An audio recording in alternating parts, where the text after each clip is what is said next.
Hi, everybody. Welcome to English Digest. I'm Stephanie. And I'm Tom. Hey, we're going to be talking about some more places you can take your pets to, especially if you just need a cup of tea or maybe a bite to eat. In day one of this unit called 108 New Curriculum, we went to some pet-friendly businesses. The first one was Good Boys Bistro. A bistro is a place that serves comfort food, yummy types of food. The other place we talked about was a halfway home pet cafe. And this place actually offers up pets for customers to come and look at and decide if they want to adopt them or maybe foster them, which means to take care of the pet temporarily, maybe for a month or two. Sometimes people will do that just to see if that pet clicks or gets along with the family members before they make, the big decision to adopt the pet. I can't imagine many dogs not just being so thrilled to be taken home that they would not behave well. But so that's the Halfway Home Pet Cafe today. We're talking about another place, a premium steakhouse that has a French title. And then we've got a Dog Days Fun Park. Those are kind of fun to go to. They're actually maybe like a track or something that dogs can run around or maybe participate in some of the play areas. I've never taken a dog to a fun park, so I don't really know what they do.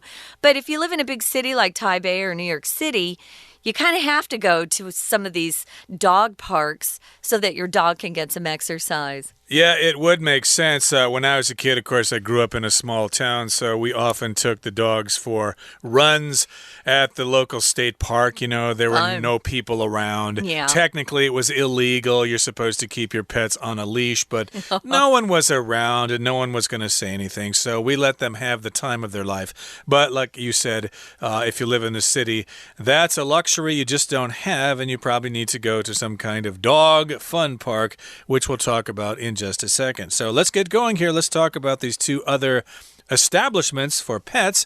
Let's listen now. C. La Table du Chien, Premium Steakhouse, Contemporary Human and Animal Fine Dining. Phone-in reservations only. 960-123-7654.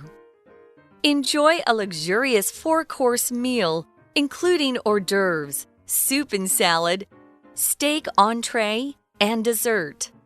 We offer a full wine and cocktail list with non-alcoholic specialties upon request. Pets may enjoy a customized steak meal prepared in-house by our chef, selected from the tenderest cuts of meat and rubbed with animal-safe seasoning for prime flavor. Dogs and cats are both welcome, as long as they are restrained with a leash and kept to the owner's table area. Please note we add a 10% service charge to each bill. D. Dog Days Fun Park. Give your furry friends the time of their life. Open Saturday and Sunday from 10 a.m. to 5 p.m. We offer a spacious dog play area with natural grass and paddle pool. Enrichment opportunities including toys, dog-safe plants, food puzzles, a sandbox, and even scented bubbles. A staff-supervised puppy playground to let young dogs mingle and socialize safely. Open to puppies that are 5 weeks and older. Agility disc dog course for more intensive exercise and competitive training. We also host local competitions in canine sports. The Birch Bark Pet Restaurant with all meals specially crafted by pet dietitians for great flavor and nutritional value. Don't worry, we provide some tasty cuisine for the humans too. We're just outside of town in the Spring Hill suburbs. Park your car in our private lot and come on in. Okay, let's get to it. Let's discuss the contents of today's lesson. These are a couple of other establishments that are advertising on flyers if you're interested in pets. Now, the first one has a French title, and I never formally studied French before, so I'm not quite sure how to read this. Why would it be called a table of something? a table for dogs? Yeah, Dog's it says table? La table du chien. Well, I knew of the is du and chien is dog. Okay. But yeah, so they're just kind of telling you this is a restaurant for dogs. Okay. It's a premium steakhouse. Premium means really good quality. Sometimes they'll use this word if you're in the meat section in a grocery store. Premium cut, you'll often see. Or even on a menu if you're going to a steakhouse that really features really yummy steaks. We've got a steakhouse here that I like. Texas. What's that one called again? I think I know what you're talking about. I'm not a great steak eater myself, so I'm not quite sure where that would be. But yeah, there are lots of places to get steak, and they're oftentimes called a steakhouse, like the Ponderosa Steakhouse. In the States, there's also Bonanza Steakhouse. My roommate used to go to some place called the Sirloin Stockade. I don't know if they're in business anymore, but that is also a steakhouse. I just remembered it's Texas Roadhouse. Okay. Here, we've got a couple in Taipei, and they're pretty popular.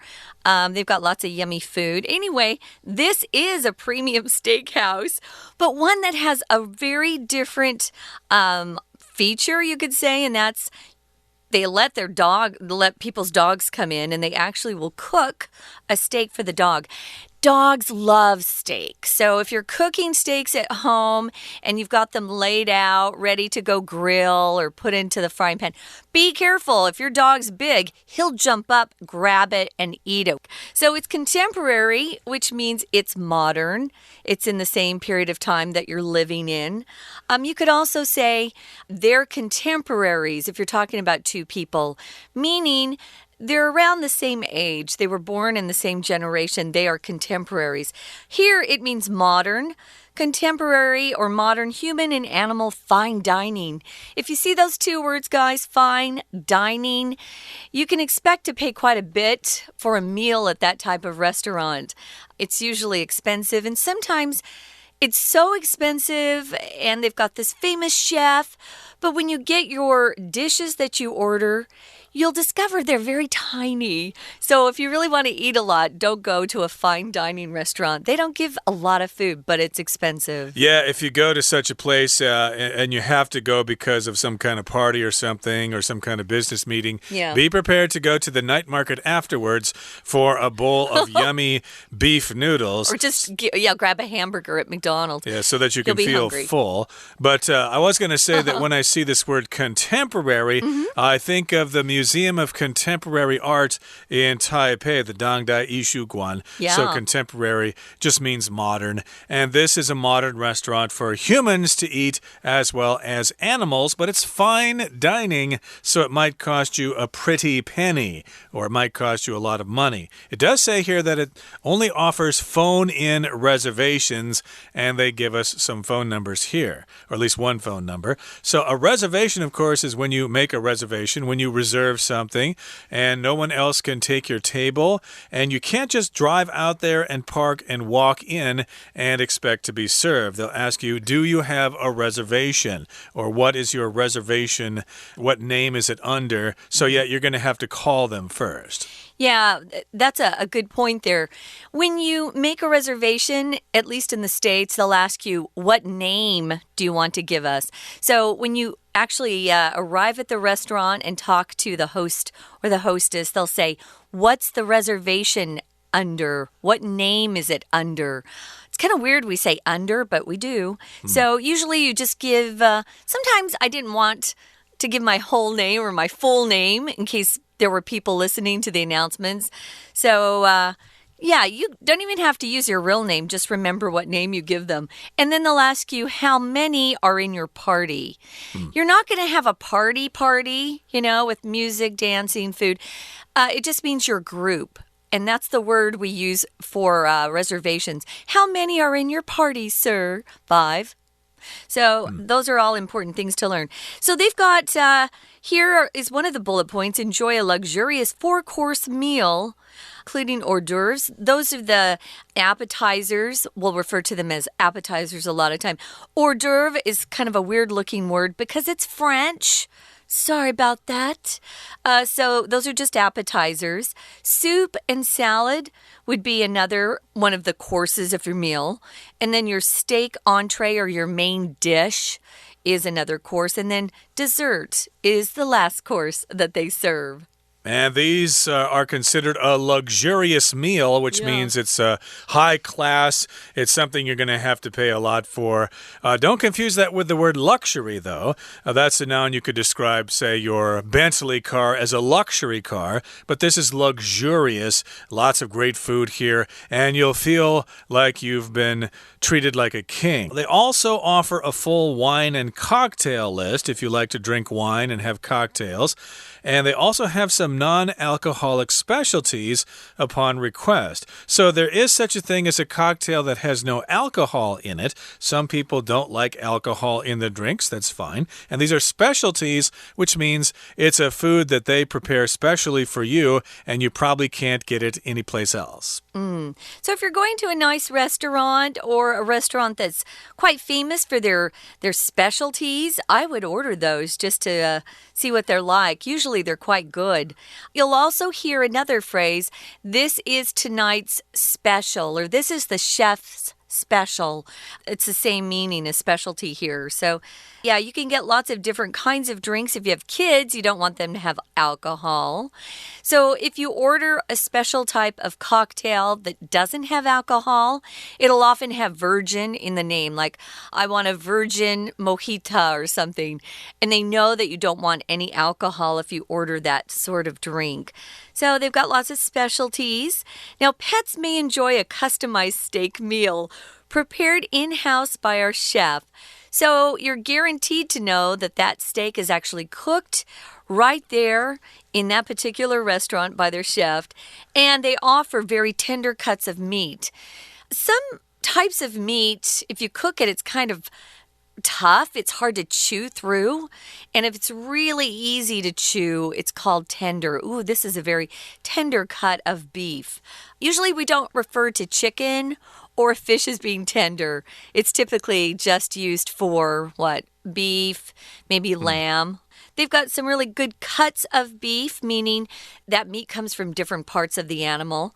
And they also rub the meat with animal-safe seasoning for prime flavor. So they might have a tasty spice mix that they put on the meat before they cook those steaks. Okay, the next bullet point is dogs and cats are both welcome as long as they are restrained with a leash and kept to the owner's table area. So yeah, you can bring dogs and you can also bring cats, but you've got to keep them near your table. They need to be restrained, which means they're under control. They are tied with a leash or they're put in some kind of container so they can't run wild and cause trouble inside the restaurant. And please note we add a 10% service charge to each bill, so they just want to make sure you know about that. Sounds like a pretty cool place to go, but remember, you need to make a reservation first. Okay, that brings us to the halfway point in today's lesson. Let's have a listen to our Chinese teacher now. Hello, my name is Shelby. 今天继续造访宠物餐厅。第一家餐厅 Premium Steakhouse， Premium 是形容词，高级的。另外它也可以当名词，意思是不太一样的，有奖金、保险费、高级汽油。因为它是很高级的，所以只接受电话预约。Phone in 动词片语就是打电话进来。这家餐厅有4个特色，我们看第一个，享受豪华的4道菜餐饮，包含了前菜、主菜等等。Luxurious 是豪华奢华的，相当于 gorgeous 或者 costly。它的名词 luxury 豪华， a luxury hotel 豪华的饭店。4道菜 course 是1道菜，常讲主菜就是用 main course。下面包含了有一个很奇怪的生字 hors d'oeuvre， 它是餐前的开胃小吃，这是法文，在美语中表示开胃小吃用 appetizer。Entree 是主菜，照字面意思是 entry 或者是 entrance 进入，以前是指进入主菜前的配菜，但在美式英文中指的是吃完配菜之后进入的主菜，字尾的 ee 相当于 ed 暗示被进入，现代英文就直接叫它为主菜。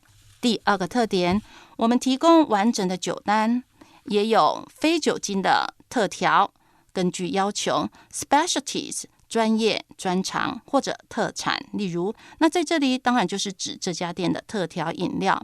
Upon request 应邀还可以加上所有格应谁的要求，例如 Upon your request 相当于 If you asked， 也可以把它写成 On request。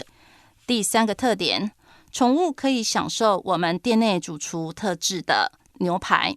Customized 是客制的，它是过去分词当形容词表示定做的、客制化的，相当于 tailor-made 或 custom-made。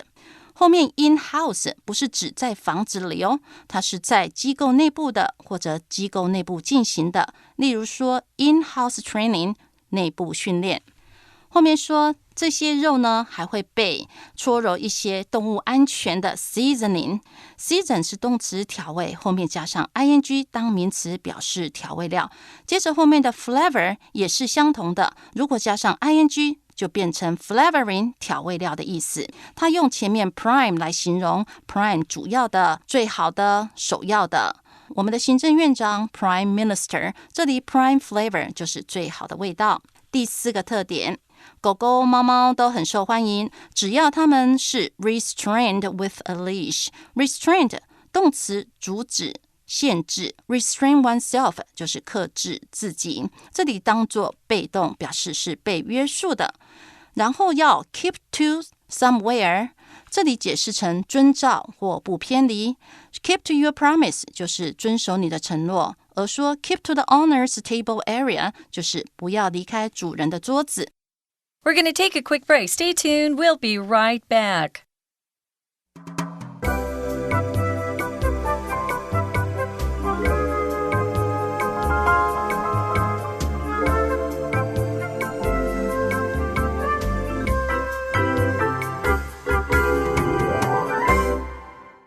Welcome back, guys. We're talking about some fun places where you can go eat along with your pet. Your pet can go as well.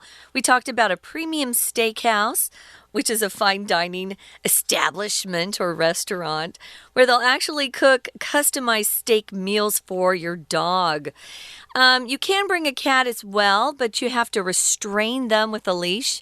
I wanted to mention this restrain is a vocabulary word, and it means you're preventing someone or something from doing something. You've got them under control.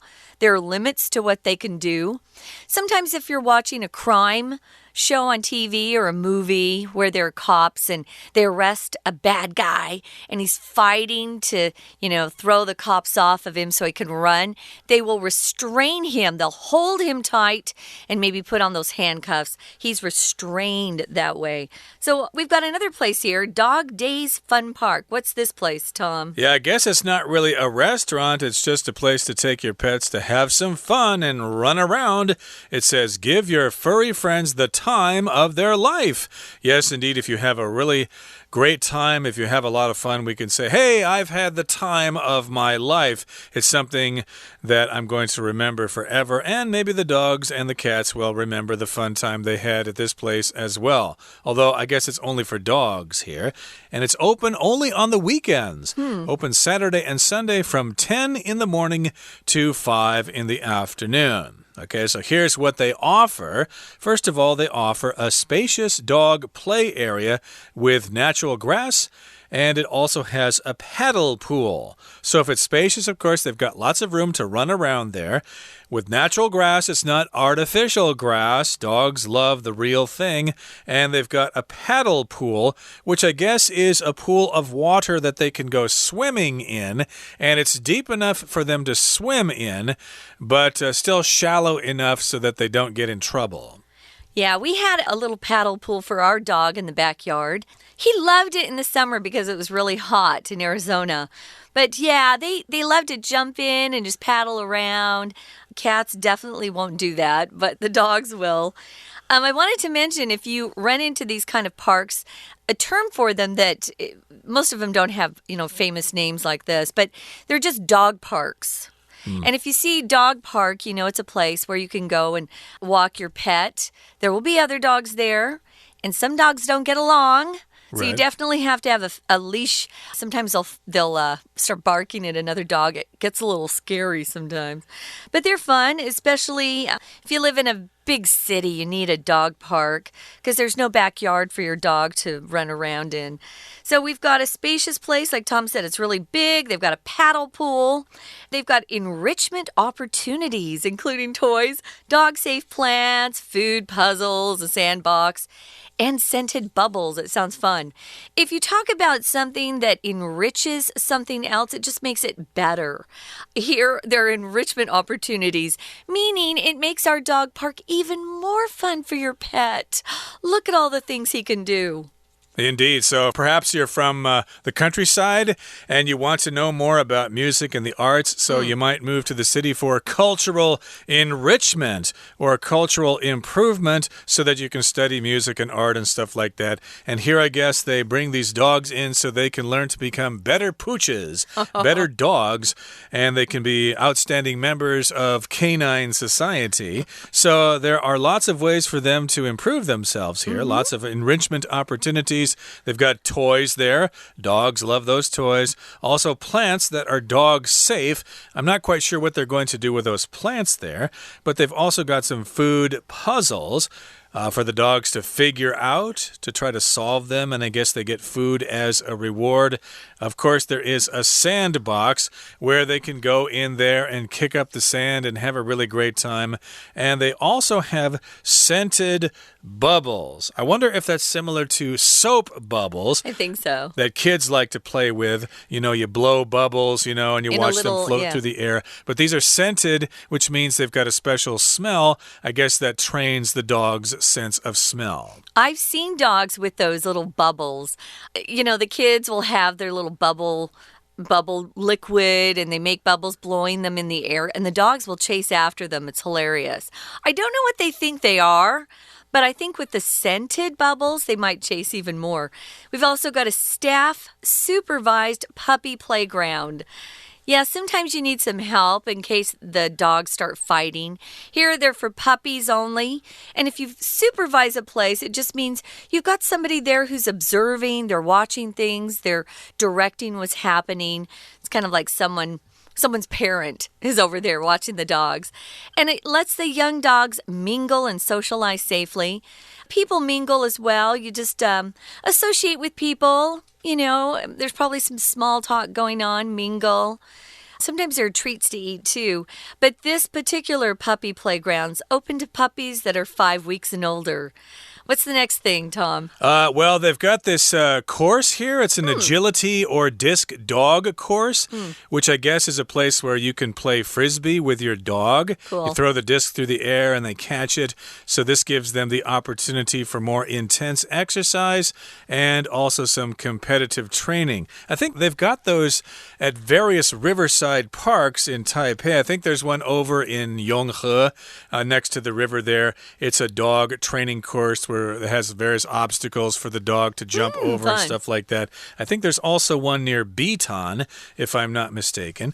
But we also host local competitions in canine sports. So if your dog is good enough, hey, your dog might register for a competition and win a prize. Yeah, dogs love that stuff. If you give them any attention or want to play with them, they're in dog heaven. They've got a Birch Park pet restaurant, and it has meals especially crafted by pet dietitians. A dietitian is a person whose job is to recommend what food would be best for you nutritionally that would help you be in better shape. Well, this particular dietitian is someone whose specialty is actually animals. So they'll tell you what would be best for your dog. If you talk about stuff with nutritional value, just means it's got something like vitamins and minerals, things that you need to keep your body healthy. Well, dogs need those too. And it says, don't worry, we provide some tasty cuisine for the humans too. So it looks like the humans can eat there as well as the dogs. And here it gives its location. We're just outside of town in the Spring Hill suburbs. Suburbs are cities or towns outside of a large metropolitan area, like Shenkeng, for example, or Xizhi. Those would be suburbs of Taipei. So, yes, this is in the suburbs of Spring Hill, or at least the Spring Hill suburbs. Park your car in our private lot and come on in. I guess they don't require reservations there. So there you have it. some flyers for your pet. And these, of course, are fictional, of course, but there probably are similar facilities in your city here in Taiwan. So if you have a pet, I'm sure there are ways to keep that pet entertained. Okay, that brings us to the end of our lesson for today. It's time now to listen to our Chinese teacher. 最后来到一家叫狗日子游乐园，那这个公园提供什么好东西？它标榜5个特色，我们看第2个特色，有丰富的玩耍机会，包含植物、拼图、沙池等等。好 ，enrichment 名词充实、丰富 ，opportunities 机会，名词加名词形成了复合名词。前面的 enrichment 其实是拿来修饰用的，表示性质，说明这个机会 opportunities 是怎么样丰富的性质，而不是单指数量很多。通常复合名词变复数的话，是第2个名词加 s， 因为第一个是表示性质，类似形容词的功能不用加 s。第3个特点，员工监督的小狗游乐场会让你的狗很安全的互动。Playground 前面用一个 staff supervised 来形容，因为它是被监督的，所以前面的复合形容词就用名词加 pp 来表示。而 mingle 是使混合相来往，跟谁来往就是 mingle with somebody。第3个特点，敏捷课程、犬类飞盘课程会提供一些强烈的运动。我们看中间 intense 这个生字，它是表示激烈的、强烈的 intense exercise 表示很强烈的运动。另外有一个生字 intensive 很容易产生混淆，它是加强的、密集的。例如 intensive course in English 就是英语密集课程。后面又说我们会举办地区赛，在犬类运动上面。K9 是犬，犬科是生物学上的称呼。K9 Sports 犬类运动，顺便认识一下猫科吧。Feline F-E-L-I-N-E。以上是今天的讲解，谢谢收听。Okay, that brings us to the end of our lesson for today. Thank you for joining us, and please join us again next time for another edition of our program. From all of us here at English Digest, I'm Tom. I'm Stephanie. Goodbye. Bye.